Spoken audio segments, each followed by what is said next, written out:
found that each of those channels is equally important, ladies, because starting with asking yourself, because asking yourself is that reflective journey. There's just no way you can get anywhere without learning to do this, because within that asking yourself part, there are really three critical phases of that. And that is, you know, asking yourself, where am I now? You know, you have to understand what's going on. Am I liking, is it working? All of these sub questions, whether you're talking about a relationship, a career, whatever you're trying to do, you need to start off with asking yourself those questions in that first critical phase. Where am I now? Second critical phase is, where do I want to be? You know, and so many of us never stop to do that. We never stop to really define, where is it exactly that I want to be going? What's my ultimate destination? What is my greatest definition of success? And in that definition of success, what am I doing? Who am I talking to?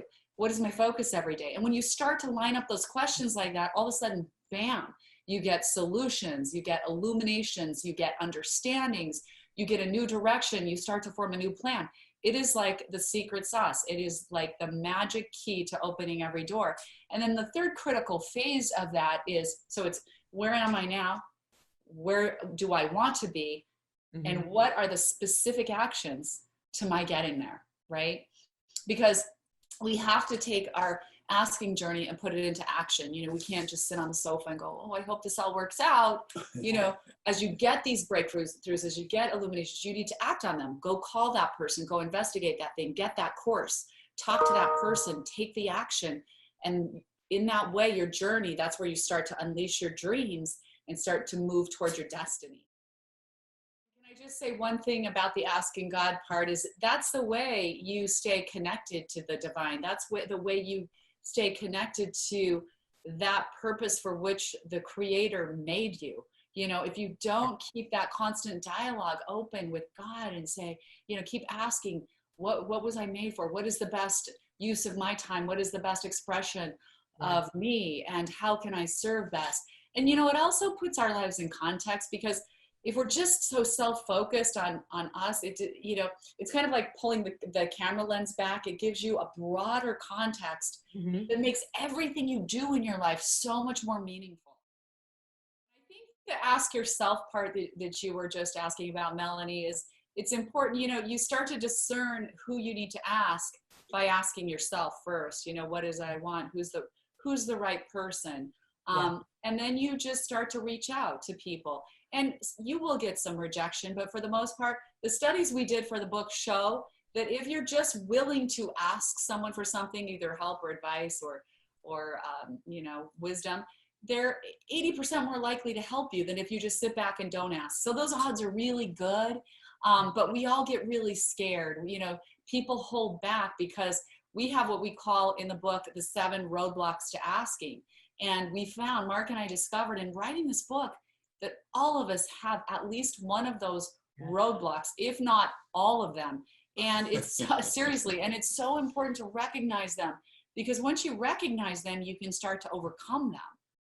Unworthiness, which is just this subtle conditioning that, you know, childhood conditioning, we just don't deserve better than what we have. We're not worthy of having the success we're seeking or what we're asking for.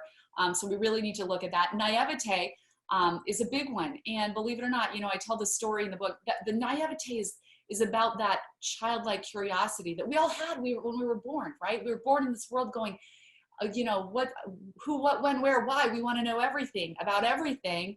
And we also want to ask for more, which is natural. It's our human spirit being alive. But then that gets shut down by whatever, parents, families, teachers, bosses, rejection over life.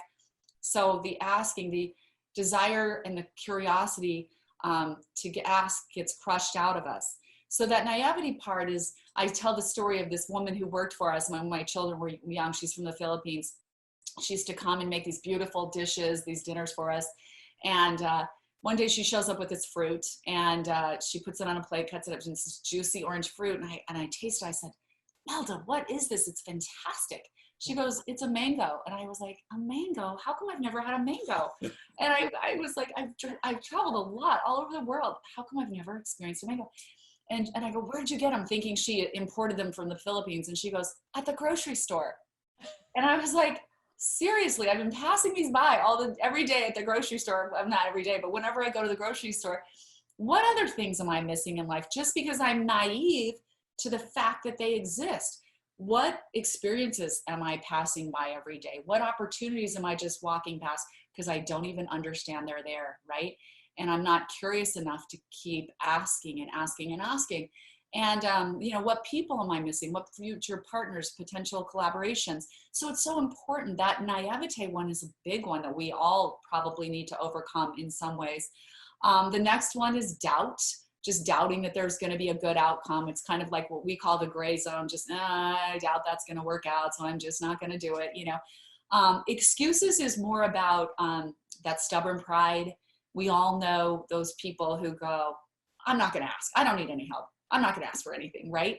And so they'll just stay stuck in their situation, never ask anybody, stay the same forever. And that's unfortunate because all we have to do is break down that stubborn pride and start asking.